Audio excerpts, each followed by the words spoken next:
Hey Falcon fans, I'm Thomas Mott. Welcome into our Tuesday edition of Atlanta Falcons news and rumors. A lot of things are going on, right? Today's June 1st. A Julio Jones trade could be minutes away, hours away, days away, and there's some new updates which you need to hear to get your week started regarding your Atlanta Falcons. Let's jump into Julio Watch, as we call it. We talk a lot about it here on the channel because that is the big news in the ATL. We are all keeping an eye on how much longer it will be, and I think very soon in terms of the fact that Julio Jones can be traded. Now today, upon filming this video, is June 1st. Now we talked about this a lot, but for those of you that don't know, June 1st was kind of the official deadline start of when the Falcons could trade Julio Jones and get out of his contract, right? If you trade him before June 1st, the dead cap money is ridiculous. Trade him after June 1st, it's way better for Atlanta. Let's just put it in simplified terms. That's it right there. So it can happen starting today and then any day forward up until training camp. So we'll wait and see, but it sounds like it's going to be sooner rather than later. Peter King has a report out from yesterday saying the Falcons are willing to take a second.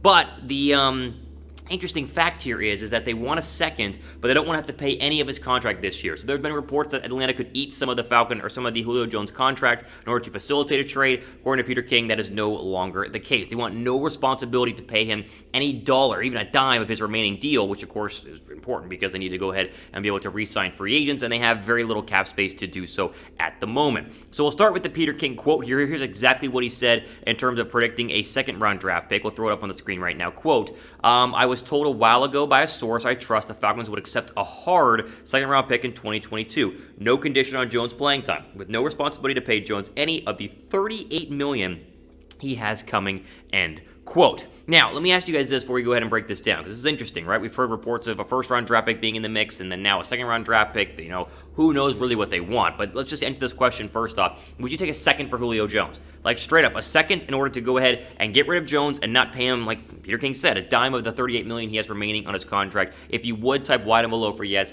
If you would not, type N down below for no.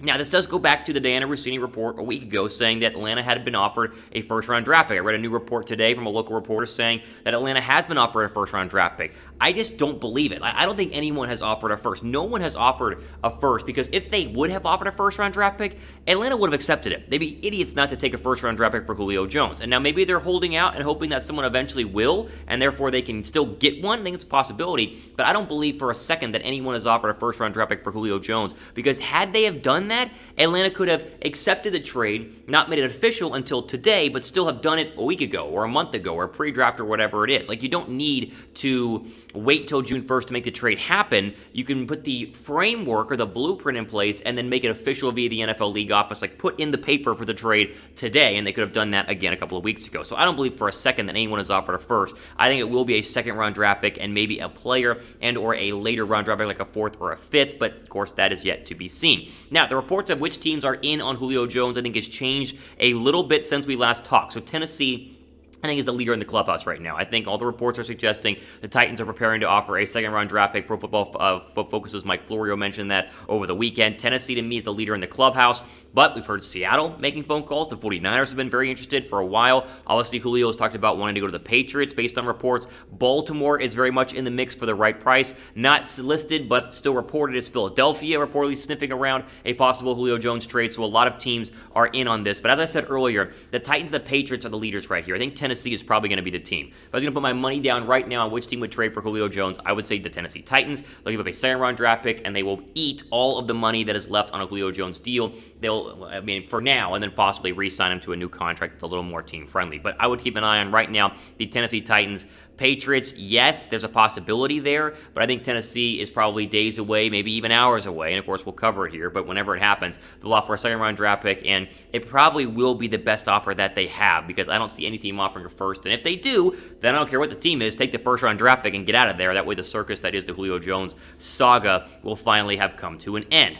Answer this question: where will Julio be in 2021? Like I just gave you 5 teams plus Philadelphia, that's 6 of potential suitors for Jones. Where will he be traded to? Give me your thoughts in the comment section down below right now. All right, Falcon fans, before we go ahead and keep going, quick shout out to our sponsor for today's video, Newsbreak, and the Newsbreak app, which you can download right now to your Android device and your Apple iPhone by going to chatsports.com/FalconsNB. What is the Newsbreak app? Well, if you got to ask, it is a perfect one-stop shop for all the latest local and, of course, national breaking news, weather, sports, politics, whatever you want to subscribe to in terms of your local news. It gets put onto your news feed on the app, and then you just scroll through there and enjoy all of your daily news at the touch of a button. So download the app, again, chatsports.com/FalconsNB, and then, of course, put your zip code in, whether you're here in Atlanta, Fulton County, DeKalb County, or not even in Atlanta. You're somewhere across the United States. Put in your zip code, and it will give you guys plenty of options to subscribe to local newspapers like the AJC, local news, local weathers, as well as national stuff as well. You can also follow us, Falcons Now by Chat Sports, by searching that, and of course get all of our latest Falcon videos there at the touch of a button. So down the News Break app, again, chatsports.com/FalconsNB, and get to reading the latest breaking news, politics, weather, and sports, whatever else you want to subscribe to at the touch of a button. Now, in let's just say Julio Jones news today, because there's not a lot going on in Atlanta besides some Julio Jones news, there's a new article out on the Falcoholic that has, I think, some interesting impact and an interesting reasoning behind what happens after a Julio Jones trade, right? So as of right now, Jones, of course, is still untraded, but a trade is going to come any day. It's the reports that we're hearing. And there's a Falcoholic article that talks about how they're going to miss Julio Jones in the red zone because he's one of the best red zone targets in the NFL when healthy, but they drafted Kyle Pitts, who must now, almost go beyond the expectations that people laid out for him in order to be successful in a Falcon offense, which is going to be Julio Jones less going into 2021. Here's the Falcoholics' David Walker's write-up on Kyle Pitts. We'll throw that up, or I believe it's actually David Choate who wrote this article, one of the Falcoholic writers. Throw it up on the screen right now. Quote, "If Julio is on the move in the near future, and hell, even if he's not, Kyle Pitts is going to have to be one of those players for this offseason to really soar. Last year, things were a little shaky in the red zone for this team's receiving options, and part of that was the 7-game-plus absence of Julio, who makes things easier for play callers and Matt Ryan alike by soaking up so much of the attention," end quote. So the article would go on to say that it's going to take a monumental season from Kyle Pitts in order to go ahead and fill up a gap left by Julio Jones. No, Kyle Pitts is not a Julio Jones replacement like people wanted you to think when they drafted him at number 4 overall. He's still a tight end, but he has to do a lot of things that Julio did, especially around the red zone area, because Julio, like the article just said, soaked up so many of those defenses' attention during, first and goal or third down and goal from the 10 or whatever it was. Pitts is a red zone machine, and he is built for this, but we must remember he's still a rookie. And my one concern with Kyle Pitts right now is that he will underachieve in terms of the grand scheme of the national media's thought process on how great he can be. I think he's going to be a great tight end, but is 6 touchdowns and 500 yards receiving enough to make him worthy of the 4th overall draft pick? It's a potential stat line going into the 2021 season. I don't know. We will see. The good news from a red zone perspective is he's never dropped a red zone pass. At UF, he had like 38 red zone targets during his couple years at Florida. Never dropped one. The guy is really, really good in the red zone, and so I think the point of the article is correct in saying that even if Julio is traded or when Julio Jones is traded, the focus will shift off of him and onto Pitts, and it's going to be a lot of pressure for a rookie to go ahead and succeed at. But as the article states, and a lot of people in the national media have said, very, very confident that Pitts can go ahead and be that guy because he was drafted to be that guy at highest ever tight end, the whole spiel, and hopefully he can live up to expectations. Now, let's say they get rid of Julio Jones, and Pitts is going to turn out to be one of the top targets alongside Calvin Ridley and I guess Mike Davis, the running back.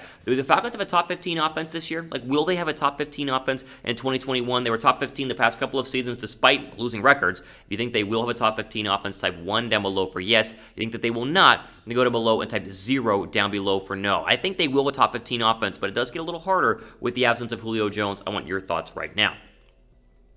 Okay, before we go ahead and end again, make sure you guys are subscribed. The second a trade happens, and I'm telling you, it's going to happen literally any day. And we're just sitting here being every time I check Twitter, I'm waiting for the report to come out. We will have a full write-up and a video for you guys, and make sure you guys are subscribed for that, because the second we do it, like I just said, onto the computer, we get to filming, and then we get it to upload as quickly as possible. So subscribe for the latest videos in that front. Ultimate for today here on Atlanta Falcons Today. I'm your host, Thomas Mott, signing off the rest of your day.